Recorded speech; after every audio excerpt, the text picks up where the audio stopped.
Ka National People's Party kalalit banipinro iyo President ka Khasi Author Society o Dr. DRL Nanglat bantarwa yo kunya ki election NP shikan samoy Shashalang Lok Sabha kapanwan da kapiket John Aseng Henry New Mang Ikay wala kantat pa omsyong mayo ya kum kami ka jentarwa Katanong ko ka bayajam hapo kaseng Kalapan di kena maka NPP kalalit ban ay kene jentarwa ha o Dr. Nanglat Henry ka NPP kadam ap ikajuba pechongpun.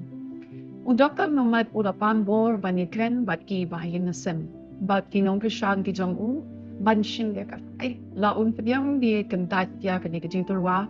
Laong way da kinong ilang baramba ka NPP ba ampwa ban sempaw pating. Ka NPP shen kan sa syong jing ilang banikren. Halor ka jingpen kre na benda ka election NP shting samay. Bat magpentek yo tong jongka. Kibriyo kifadan hapo ke NPP kila oms. Ba udoktor nang light la shim ba ulong ba piang ban mikmat ya ke constituency ka parliament. Udoktor nang light ulong ba piang tam ban mikmat ya ke Shillong parliamentary constituency ban vote bat ka sorkar pring halor ki mat jingnawa ki ba la sating Muslim ha. Pakentuk ya ka jimpundrung ya ka ktin Khasi bat garo. Ha ka kunut ka pra jong ka vitisan shar kari India. Ba bantan kay samya ka in a life format na lor ki way pat ki mat ba yakendo ta ka jila. Lao uniulong ilang baramba. Haba yakren ba u Dr. DRL Longmad na kantak ba syong madam kano ka jingtawa.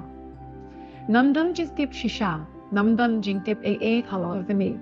Una haba kadaw ya ka jingpen po kubor hakirinsan social media ba yakun na katiket ka NPP. Nado kani ka kanipmat Empat dan manu-manobawan ban ay kung tadi ka cinturwaya na ula pendrop.